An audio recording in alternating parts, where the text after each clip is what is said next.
Well, mga pensioners na SSS, makinig dahil pag-usapan natin ang 1,000 pesos pension increase under the House Bill 5068. Kung ito ba'y kakayanin bago magtapos itong buwan na ito ng Agosto?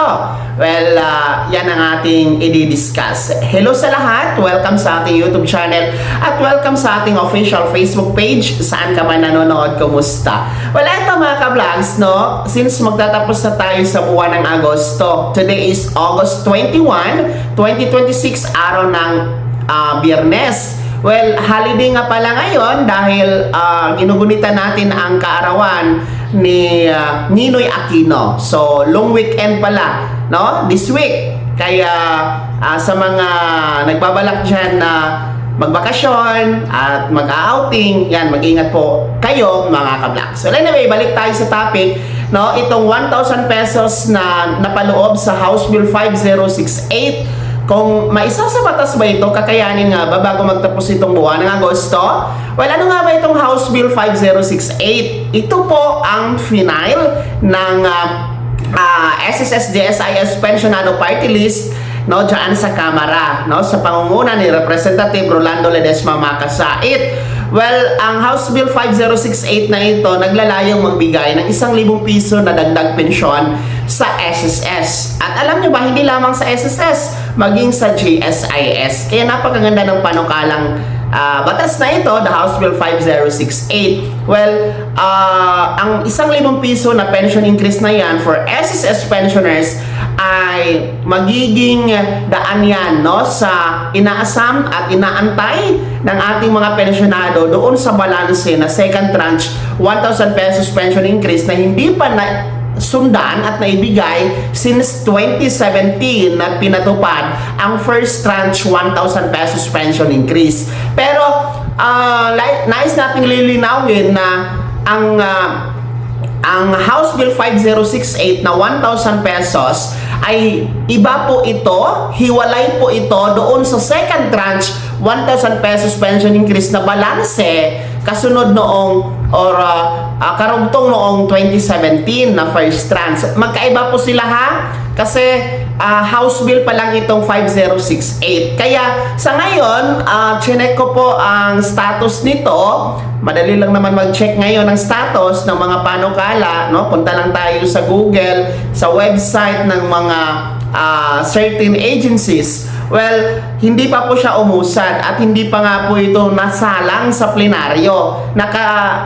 Binbin pa rin ito sa Kamara. Hindi pa rin po ito nagkakaroon ng development. Well, anyway, hindi natin alam kung ito ba ay kasama sa priority agenda dyan sa Kamara. Sa dami ba naman ang panukalang batas, sa ngayon, sa Kamara, sana napasama ito sa priority agenda. I think ang House Bill 5068 na ito na 1,000 pesos SSS pension increase maging GSIS pension increase ay ito talaga ang daan para maipatupad at maisikatuparan ang inaantay ng matagal ng ating mga pensionado na magkaroon ng 1,000 piso na pension increase. At ang kagandahan lang dito, pantay po lahat, no? Anuman ang iyong pension category, pantay sa 1,000 piso ang inyong matatanggap, walang maiiwan. Hindi katulad po sa pinatupad ngayon na pension reform program, yung atin pong 10% pension increase for retiree and disability pensioners and 5% pension increase for survivor pensioners. Hindi po pantay-pantay kasi by percentage yun, di ba? Depende sa pension amount ninyo, tapos i-times sa 10% kung kayo ay retiree or disability, or i-times sa 5% kung kayo ay survivor pensioners. So hindi siya pantay-pantay kasi by percentage ang ating pension reform program, no? Yung pension increase sa pinatupad since 2025 September hanggang ngayong September 2027, no?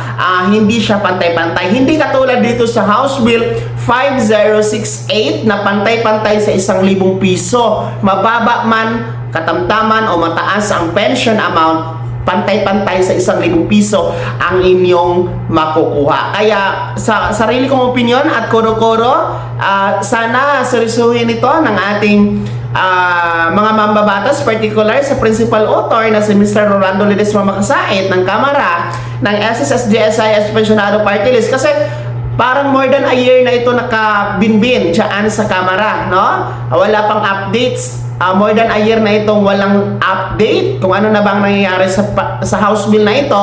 Since napakaganda, ulitin ko, napakaganda ng House Bill 5068, mabibigyang pag-asa ang ating mga pensyonado sa SSS maging sa GSIS. Kaya sana uusad dito kahit man lang bago magtapos ang taon na ito 2026. Kaya naman kayo mga pensyonado na SSS maging GSIS pensioners, ang komento ninyo, kayo ba ay gusto nyo din ba ang House Bill 5068 na ito sa 1,000 piso na 1,000 pension increase? Ano ang panawagan ninyo sa SSS GSIS Pensionado Party List kay Representative Ledesma? Ibahagi niyo po sa comment section na nasa baba. Maraming salamat sa pagtutok. God bless. Mag-ingat mga kablaksa.